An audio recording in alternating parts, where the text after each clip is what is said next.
What's up, guys? Good morning. Oh, were you giving me a thumbs up? I was giving you a I was thumbs up. looking straight at the barrel of that We camera. need a better cue. Happy Monday. Does M see it on her side by chance? Yeah. Oh, so you could give me the thumbs up. Oh, see, Yeah. what are we doing here? Yeah. We She all, just stares blankly at you. we all got two left feet today. We all got two left feet. All right. Anyway, happy Monday, guys. Welcome back to Rise and Grind. My allergies are kicking my butt. So if I sound like Squidward, Yeah. it's because today I am. How was your weekend? It was good. It was relaxing. Good. Good. Yeah. Lots of cleaning. Walked with my friend, which is always good to reset. Mm. And yeah, it was good. How was your weekend? Weekend was awesome. How about you, Em? How was yours? Let's switch it. You got this. Mine was good too. Would you do anything good? I did a little trick-or-treating with my nephew on Friday, and then What was he? He was a gnome. No I way. know. My That's sister cute. was a mushroom, and her husband was a gardener, and then me was a cow, and I was a farmer. Oh, There you that's a cute group I costume. need pictures. Yeah. I need pictures. That's awesome. That's really Um, cute. Yeah, this was same thing for me. This was the first weekend. Well, actually, it was cool that Halloween was on a Friday, by the way. Yeah, it was different. It was different. But you know what's Yeah. funny? I mean, like, let's be honest. I said this I think like a week or two ago, but like what's so wild to me is that like, so my block does a huge block party, like Mhm. speakers outside, like when you're at an event and like the cops or the township will bring in like lights on a generator. Oh yeah, Like it's yeah. like that. Wow, that's Yeah. crazy. And so like we go out and it's right in front of my house because it's in my cul-de-sac. And I've been in my neighborhood for 2 years now. Mhm. And like typically I go back inside my house, like probably at like 12 or 1 Yeah. a.m. And I was in bed at 10:30. Right. Good for you. Yeah. And honestly, it's just crazy. It's reminding me of like how, number one, like people are so much more healthy. Like drinking consumption is down right now. Mm-hmm. I think it's like close to 15 or 20%. Yeah. And that's the first time in over 30 years that it's like down that low. Mm-hmm. And anyway, I've been kind of on that cleanse. I haven't really been drinking, but it was good though, because the kids had a good time. It was the first time that the kids like were all going up to like, doors and like trick-or-treating and stuff. So it was a really fun time, but just wild how, Times have are changed. changing. Yeah. Yeah. I was telling Emily we were getting trick-or-treaters all the way up until like 10:30, which Really? yeah, I At feel night? like that's excessive. Did you have a lot of trick-or-treaters though? We had a ton of trick-or-treaters this year. Isn't Yeah. that so awesome though? Which I I loved wasn't getting- expecting because the past few years That's late, though. we haven't had a lot, and they were little kids too. Like Right. it was almost to the Did point you put where the it was ball like outside or these you? yeah. After a while, I answered the door for like 2.5, 3 hours, and then after that, it was like, this is crazy. Like Yeah. there's so many kids coming. Right. And then if somebody rang my doorbell at 10:30 at night for candy, I think I would have words to say. So I was also in bed at 10:30. Right. So crazy. Yeah. Yeah, it's pretty wild though. I'm seeing so many more people that are like just eating healthier too. Like I brought in our whole bag of candy. I won't lie. I went in. Did you guys eat any candy? Oh yeah. I actually, because I didn't know how many trick-or-treaters we would have. This is so embarrassing. I saved some of the candy that I got for myself and was like, yeah, like I deserve to have a Yeah. few pieces of candy 100%. too. What are your favorite go-tos? Got to know for both of you. Almond Joys and Mounds, all the coconut chocolates. Coconut chocolates, fuck. Yeah. I'm with you on that one. Yeah. What about you? I like M&Ms and Twix. M&Ms and Yum. Twix. Chocolates. Yeah. I Anything love it. chocolate, So yeah. that's you both stole my heart. What's okay? yours? Because I'm Reese's all day. I could go Oh, swimming in the yeah. peanut butter cups Yep. all day. Okay, so Reese's for sure. Secondly, I'll say M&Ms for sure too. But do you like the M&Ms with the nuts in it or are regular? The Mm. peanut butter ones. No, not the peanut. Not with the Oh. nut. The peanut butter. Which Ah. one? Like the Reese's ones? The Reese's Pieces? No. they're No, they have peanut like peanut filled. butter in them Yeah. instead of peanuts. Yeah. You gotta You gotta- expand your I'll bring M&M some. Wait, horizons. tell me. But like, so like, there's like the regular M&Ms, hmm and you're saying there's a different M&M with just peanut butter. Yeah. Not. And I think peanuts. if you're a Reese's fan, you would love them. Really, So, but they're not the Reese's Pieces. I was gonna say I've had Reese's Pieces. Isn't that the same thing though? Nah, yeah, I'll bring them for you. Okay, You'll have to damn. try them. Damn. All right, I got to check this out. Yeah. But also, I'm compelled to say this. So, I used to be like a big lover of Snickers. Right? I It's like wholesome. Snickers too. You got the like the nuts in there. You got Yeah. the caramel. You got the chocolate. Mhm. Right? Just it's wholesome. Right? So anyway, when I used to work at Best Buy back in the day, I was at the support desk. Right? And I remember that literally everybody I worked with, I'm not kidding, smoked. So at Best Buy, you'd get if you had an 8-hour shift, you'd have an hour break and 2 15s. Or I'm sorry, maybe a half hour break and 2 15s. I think that's what it was. Yeah. So I was like pissed off because like when I was working there, I was like, everybody around me smoked. So like they got their half hour at lunch and they had 15 minute. And then they also got more because they smoked. And so I was like, yo, that's not cool because I don't smoke. I can't go outside and get some fresh air. Yeah. So I made this whole thing where I was like, I have a Snickers addiction. And my boss was like, what are you talking about? Because her argument to me was, you can't go take a break because they're smoking like it's an addiction or whatever. And I was like, yeah, well, that's not fair. And she just wasn't having it. So one day I came in and I was like, hey, I have a Snickers addiction. I want to go outside. And no joke, so the Best Buy in Brick, it's like a thing. Like I went there the other day and they're like, that's still talked about. Really? Yeah, because people are like, if you smoke, it's now everybody gets that allowance of a break. Wow. Because Good my for whole you. compelling thing. Making change. Listen. I was like, so I used to, no joke, at every shift, I would buy a Snickers and I would go have a Snickers, which is now in retrospect stupid because it's spending money for a break. Yeah. But you got fresh air. Yeah. So we got fresh air. And you made change. Correct. Yeah. Wait, when you guys went to the movie theaters back in the day, what was your go-to snacks? Because mine was Snow Caps. Oh, mine was. I would crush Snow Caps and M&Ms. Yes, but I would put it in my popcorn, like dump it into the popcorn. Okay, I mean that's acceptable. Yeah. What, the Snow Caps or the M&Ms or everything? But both. Yeah. Wow. I would do Snow Caps was my go-to, but not everyone loves Snow Caps. We used to share the snacks as family. So yeah. If I didn't get it for myself, then it was M&Ms, and then you dump it into the popcorn. It's salty sweet. It's a perfect snack. Love that. What about you? Never would have thought about that, Meg. So that's pretty innovative of you. I like the Crunch a Bunch things. Like, What's remember that? the Nestle? They were in like a blue box. I got the Yeah. iPad here so I can look this We're gonna up have now. to bring a couple of candies in for John. Yeah, right. Crunch a Expand Bunch? his candy We're doing a horizon. tasting, a candy tasting. It's called Crunch Bunch? Whip out Crunch the a Bunch. chick- Yeah, where's your Halloween candy? We should have. Yeah, we should dig Gone- through that. See yeah. what's in there. We should. Honestly, Crunch a Bunch. Let's see. Oh yes. They were so Yes. good. Those are fire. Yeah. Those are fire. I didn't know those are the Crunch bars are also fire too. Yeah, by the they way. are. But did you guys buy the candy from there or sneak it in? I would always go to the Dollar Tree and then go and sneak them in. Yeah, theaters. it depended on the day, but that was the go-to Yeah. typically. Because in Brick, they had at the time an A&P in the plaza, but we'd go there, get candy because it was always juiced up. You're paying stadium prices. Yeah, it still know? is. It's Yeah. ridiculous Yeah. now. Yeah. Yeah. I want to, I think the craziest thing I've ever done. So back in the day, I snuck a cheesesteak in. Did you? With my guy friends. So there was no purses. Oh my Like, legit. gosh. So we snuck it in. I had it rolled in my like shirt right here. Oh my And it was so gosh. obvious. And we walked in and I'm eating a cheesesteak. And this dude like was sat next to us and he was like, are you like, what are you eating? That's so smart though. But nowadays though, like some of these movie theaters, these IMAXs, like Yeah. have like you could eat like a freaking pizza and like anything. No, some of them like the dine-in movie Yeah, that's theaters, what I mean. you can get a full meal, which is Right, crazy. But Right. I also lately have been going to morning movies and getting Starbucks, putting it in my Yeti, and then getting like a bacon, egg, and cheese and just Wow. and sneaking that in. And then That's get pretty whole fire. breakfast in the morning. That's pretty fire. Yeah. The last time I went to a movie theater was when we were in Florida, me and Jack and Johnny. And it was one of those ones where they bring you food and stuff. And I had this is how long ago this was. I had a Jack and Coke Oh my god. while I was watching a movie. I don't know what I was watching, Oh my but I was gosh. loving it. I was sitting there just sipping on some Oh whiskey my and I was like, this gosh. is awesome. I'm like, John. who? How times have changed because now I bet you wouldn't do that. No. Yeah. Definitely not. You're like, would I? Yeah. No, not now. Not now. I would definitely go ham though on it. Because like this is the thing. Now we talk about health again.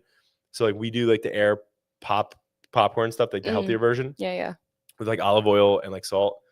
And that I like salt Mm. and Yeah. olive oil.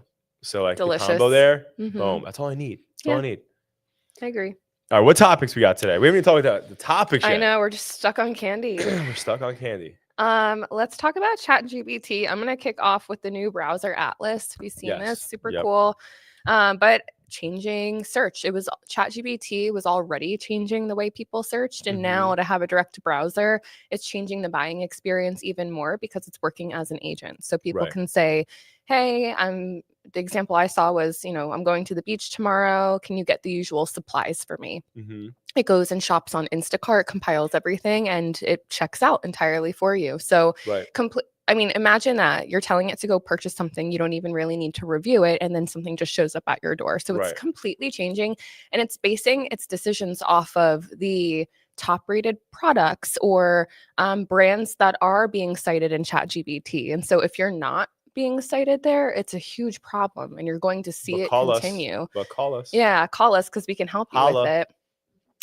But it's really interesting. Where it's getting stuck right now is bigger purchases. Like if you told it to purchase you a flight, it needs a little bit more detail. So Right. it gets to a point That would and be a then little stops. nutty. That would be a little nutty. But Yeah, we'll I'm get just there. picturing these kids because remember when Amazon came out with their one-click purchase, Mhm. so many parents were like, why am I getting things showing up at my door? Because their kids were just clicking like buy, Yep. and like not knowing. Now with ChatGPT, it's going to be even more of that problem. So Sal Ventry was telling me that like his son, and I think he's like 5 or 6 now, something like that. He was saying to me that he started ordering through the Alexa. Oh my gosh. So he would go, and then he would also do it on the phone too. And one day Sal was sitting there, and he's like, "Thank God I caught this." But he goes, "I looked at my cart one day, and I had $6,000 worth of orders coming in. Oh my gosh. $6,000." So luckily he was able to like stop it, gosh. right? But he's like, sometimes he'll like they'll still get through. Like he ordered a bunch of little toy cars, and I'm like, dude, oh my god, That's so But funny. isn't that crazy? Oh my gosh. I would not want to be spending $6,000 and not knowing it. But one thing that you didn't mention though, that so I downloaded Atlas. Actually, you can download it on your iMac and have it like as a browser too. Yep. So I downloaded it and I was testing it. And the one thing that I thought was very interesting was it also factors in everything it knows about you based on your conversation that you have with it, right? So like I was asking it certain questions about health things, like, and I was going to Google. I'm sorry. See, look, it's like the verb. Going to Google. It's like subconscious. Because Google became like what the Q-tip is. Like Google, Facts. when people Band-Aid. say I Google something, Band-Aid. it's you're searching something. And I true. think chat is going to be the new. Yeah. Yeah. But anyway, so I was on Atlas, and long story short, I was like looking certain things up, and you could tell that it was giving me like the actual URLs and like the search based on what it knew about me. And I think there's an advantage to that, right? Because like when you're looking for certain things, like you can get more of a tailored experience. But like what? So it begs the question of like, so what does that mean then for search? With again, like people go to Google, like obviously Atlas right now is pulling like reviews and stuff from other platforms, Right. But Google has its own native Google business profile page, which has the reviews and stuff. Mm-hmm. So it's like just interesting. But also again, we all have to keep in mind, right? A majority of people are still leveraging Google and they're still leveraging Gemini. Like most of the population, which is still again blows my mind. The most downloaded app is Gemini.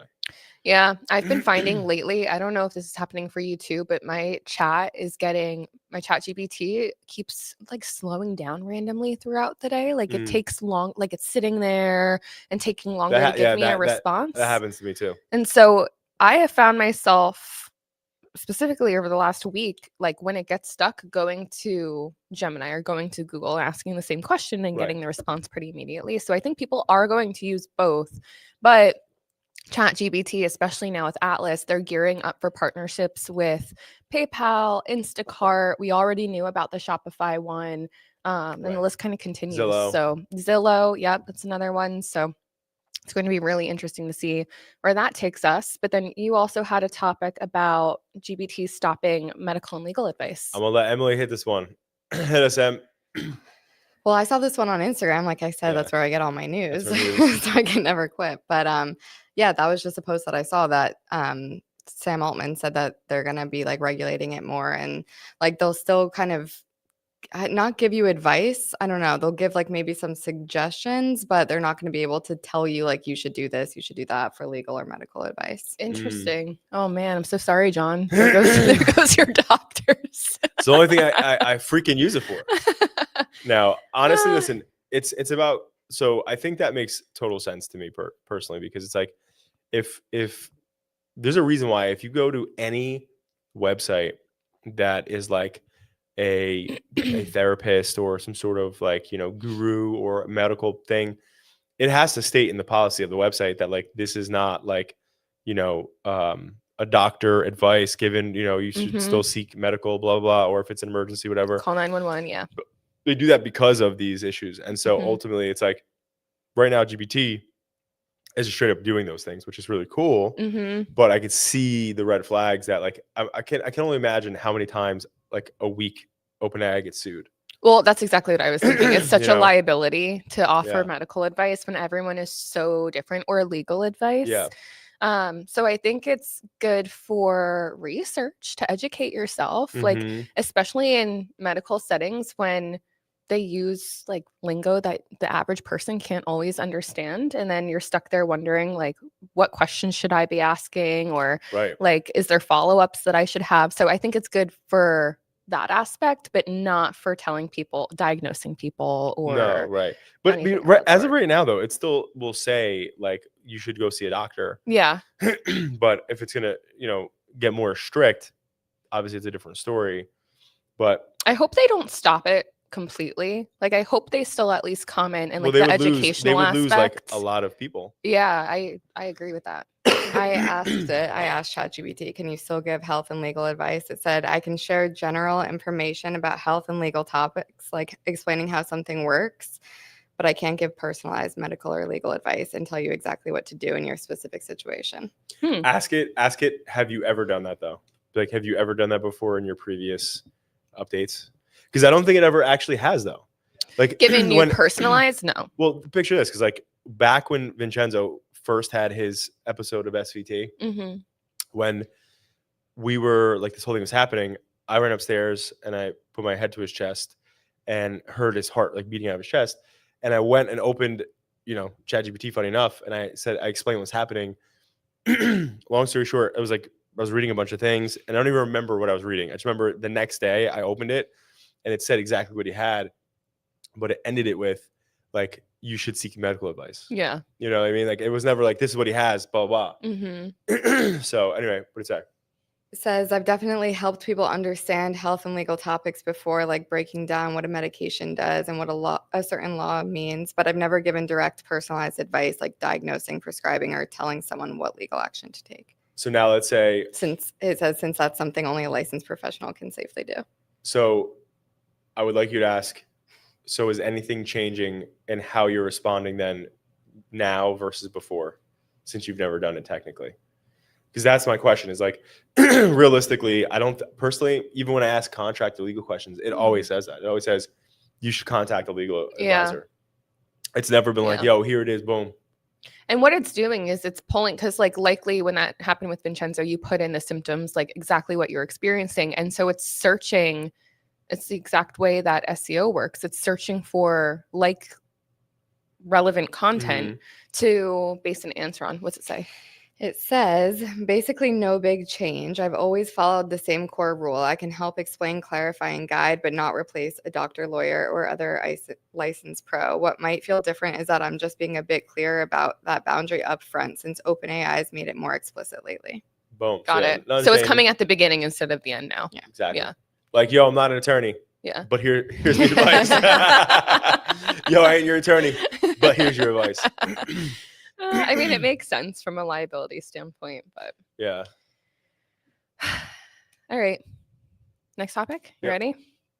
Let's talk about Instagram added competitor insights to creator and business pages, which is really interesting because now you can add up to, I believe it's 5 different competitor pages if you're a creator or business profile, and you can see the amount of followers that they're gaining weekly, monthly, whatever date range you're looking at.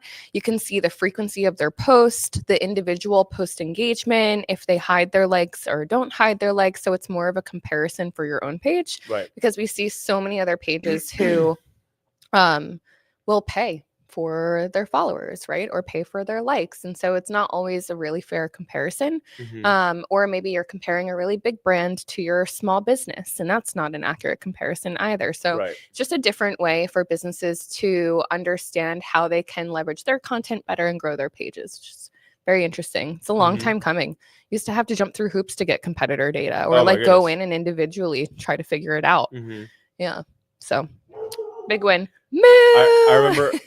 I remember like 10 like almost 10 years ago when we signed a client and they were like, I want to know what my like competitors are doing. And he's like, and I met this person who's essentially like they started the first one ever, like where they were comparing. So we got Moo live here. Let's go, Moo. Yeah. Moo likes competitors. Yeah, he does. He likes eating them for breakfast. Moo. But yeah, so like it's one of those things where it's like at the end of the day, you know, I remember 10 years ago, like there was a company that was just starting to test that and to try that, but it wasn't like a public thing. And obviously Right. then Facebook gave you the ability to like look up, you know, the other campaigns that your competitors are doing a couple years ago. Yeah, their ad library. You can see. Yeah. So that's actually another thing to mention. You can also see how many ads they're running on Instagram as well. Yeah. From it. So yeah, really cool. I like that they added it to the platform, so you don't have to go to so many different, you know, tools and resources to find it. Right. So very cool. One more platform update I have. LinkedIn is rolling out thought leadership ads, which I think is just genius because it's the #1 platform where people need to build thought leadership, and there's an increase in the amount of post and engagement that's happening on LinkedIn right now. And so originally, if you wanted to publish an ad, you had to do it from a company profile. Now you can start boosting your content under an objective of thought leadership. And so any UGC content that you create gets boosted to the right audience, where let's say you put out a video about roofing companies and how to grow your roofing companies. You can then boost it to other roofing companies, helping to build your thought leadership in that space. So really cool. I highly, highly, highly suggest that to any business owner who is looking to build thought leadership. People need to trust you before they even trust your company, right? Facts. And so you can't be a faceless company at all. Don't be a secret agent. You can't be a secret agent nowadays. You definitely can't be, especially if you're in industries like finance, right? When people are trusting you with their or medical or legal, when people are trusting you with really, really big things, you need to prove that you have the thought leadership behind you. You have the knowledge, you have the social proof, success stories for others to trust you. So this is a great way to do that. Well, I think it's any business, right? Like realistically, like the bottom line is people want to work with good people they trust, they know, and respect, right? And if those things don't align, then they're not going to move forward or work with you or buy your products. And ultimately, when you have that ability to showcase yourself, and that's why a lot of times we have clients all the time who are starting new businesses that approach us, and they want to be making, you know, tons of money right away. And they want to get tons of clients right away. And it's like, hey, this is the real world, right? And the one thing is like, listen, like, you know, putting up billboards really gave me a different perspective with a lot of like advertising, because it's like at the end of the day, our job is to put your message, your brand, your story out there clearly defined and better than your competitors. And whoever drives past that virtually, right, or physically, you know, either says I like that person or I like that company or that's interesting, or they don't. And so at the end of the day, like when you really think about it, it's like if people don't know who you are, unless you have this crazy offer and they're willing to take a shot because they don't know you they don't know you, never heard of you, and you're new. Yeah. Like it's very rare. So, and I would say even then, sometimes it comes off as like a scam. If you don't have a lot of awareness, people don't know you, you click on your website, there's no personalization. It's just a kind of a blank website and then a crazy offer. I would be questioning, like, is this legit or is it not legit? Especially when you're so new, right? You don't have any legs to stand on. Like it's like devaluing, you know, the brand you don't have yet. Yeah. Like, oh, this is the cheap one. This is the cheap one. You know, and like that's not a good. That's you not don't want to be be the cheap company. No, right. And so either way, my point in bringing this all up is that like it's important to build a brand, and that takes time. Right. There's a lot of people you see on social media. Like, I mean, I just saw something the other day for Mr. Beast and Logan Paul. Like these people were creating videos when they were super young kids, and they were doing it for so many years before they blew up. And so it's like, it's the same concept. You cannot bypass that. So that's one thing that you have to like really invest in. It takes time. Yeah, 100%. All right, let's talk about Q1 prep. Yes. So Q1 prep. So essentially, like right now at AS, like this is where we're going to start. We already start like our Q1 prep, you know, tomorrow in our executive meeting, we're going to start talking about that. And like, ultimately it's like, this is where you start prepping for the next year. Right. And too many times smaller businesses, they don't do that. They just keep going through the year. And again, we've done that for a long time, right? Just like you just kind of keep going through because there's so much going on. But it's important that for your career or your business that you start preparing, what does next year look like? And at Elevate Leadership, what I really like that Jeff said, and I love what Jeff always says, Masson, where he talks about, you know, were you the same person you were when you started? Right. And that's the one thing that really penetrated, I think, the audience, which is like, if the answer is yes, then that's a problem. Right. Right. So for 2026, how are you going to be different? What are you going to do differently? Right. And so that applies for anybody in leadership, anybody in their current role. How are you going to be different? How are you going to show up a different person? Right. And I'm sure are a lot of great qualities about you out there right now. Right. But like also there are things that like, you know, you need to elevate and you need to look at and say, well, what can I do different? How can I do this? And, you know, maybe it's something that held you back last year, right? Or this current year, better yet. But anyway, this is the time to start preparing because we have, you know, pretty much 2 months. Yeah. Which is so insane. And I'm going to add to that too. I think it goes as small as like your daily habits, right? Like if you want to achieve a new goal next year, what habits do you have to change to do that? Like, do you have to wake up earlier and start reading things about your industry earlier? Do you have to start time blocking better? Do you have to start hiring better people, right? Or having difficult conversations? And so it's not just strategically for your business, what products you're going to offer, what services you're going to change, but for you as a leader, how are you changing to help accomplish your goals better next year? Yeah. Facts. All right. Last topic of the day, the big news coming to Rise and Grind. Yeah. So we're not dropping it fully right now. Yeah. But we are going to start doing outdoor and interviews in person with some of our prospect, you know, guests. So we're going to be going on site to restaurants. We're going to be in the kitchen. We're going to be going to different businesses, getting our hands dirty, doing what they do. There's I forget the one guy's name, the dude who was like always like in these shows where he's like doing like dirty work. I don't know if you guys know what the hell his name. I forget the name, but anyway, I'm thinking of every newscaster. Well, it's not a newscaster. It's like this guy had a show where he just went and like did the dirtiest jobs. I think it's like the dirtiest jobs on the planet. I forget what the hell it's called. But I think I know what you're talking about. Yeah, the dude went and did them. Anyway, with us, we're gonna go like actually put ourselves and immerse ourselves into, you know, what these businesses do. So if they're cooking, we're gonna be back there cooking with them, and we're gonna put a little segment out here on what they're doing, and obviously like, you know, show behind the scenes and all that cool stuff. So very exciting. So more to drop. We're gonna start this, you know, within the next 2 weeks. But stay tuned. We're pumped. Yeah, that's really exciting. People want to feel like they're a fly on the wall in other businesses' lives. So here you go. We're giving it to you. And you know what? It's different because like when you see somebody in person, like and all buttoned up and done up versus like them in their actual environment in their business. Like if you're a chef, like when you see a chef outside of the kitchen, right? Versus when they're in the kitchen going. Yeah. Those are two different people. Completely different people. Two different people, two different environments.